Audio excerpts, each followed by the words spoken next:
ಕೂಡ ಇದು shocking news ಆಯ್ತು. ಒಂದು ನಿಮಿಷ ನನಗೆ ತಲೆ ಚಕ್ರ ಬಂದಂಗೂ ಕೂಡ ಆಯ್ತು. ಯಾಕೆಂತಂದ್ರೆ ಆಘಾತಕಾರದ ವಿಚಾರ ಇದು. ನಾವೆಲ್ಲ ತುಂಬಾ ಗೌರವಿತವಾಗಿದ್ವಿ, ಒಳ್ಳೆ ನ್ಯಾಯಯುತವಾಗಿ ನ್ಯಾಯ ಸಿಗುತ್ತೆ ಅಂತೇಳಿ. ಹೀಗೆ ನಮ್ಗೆ ಇದರಲ್ಲೇನೋ ಏನೋ ತಪ್ಪು ಅಂತ ನಮಗೆ ಅನಿಸ್ತಾ ಇದೆ. ಖಂಡಿತವಾಗಿ ಇದನ್ನ ಮುಂದಿನ ಜಡ್ಜಸ್ಗಳು ಏನು ಫುಲ್ ಬೆಂಚ್ ಇದೆ ಅಲ್ಲ, ಖಂಡಿತವಾಗಿ ನ್ಯಾಯ ಸಿಗುತ್ತೆ ಅಂತ ಅನ್ಕೊಂಡಿದ್ವಿ. ಸಿದ್ದರಾಮಯ್ಯ ಯಾವುದೇ ಪಾತ್ರ ಇಲ್ದಿದ್ರು ಕೂಡ ಇದೊಂದು ತರ ನಮ್ಮ ಗವರ್ನರ್ ಅವರು ಒತ್ತಡಕ್ಕೆ ಮಣಿದು ಎಲ್ಲ ಮಾಡಿದ್ದಾರೆ. ಅದನ್ನ ಕೋರ್ಟ್ ನ್ಯಾಯಯುತವಾಗಿ ಪೂರ್ಣವಾಗಿ ಪರಿಶೀಲಿಸಿಲ್ಲ ಅಂತ ನನ್ನ ಭಾವನೆ. ನಿಜವಾಗ್ಲೂ ಕೂಡ ಮುಂದಿನ ದಿನಗಳಲ್ಲಿ ನ್ಯಾಯ ಸಿಕ್ಕೇ ಸಿಗುತ್ತೆ.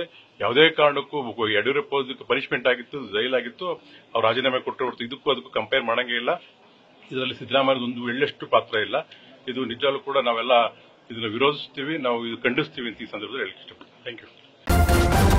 ನ್ಯೂಸ್ ಫಸ್ಟ್ ನಿರ್ಭೀತಿಯಿಂದ ನಿಮ್ಮ ಪರವಾಗಿ.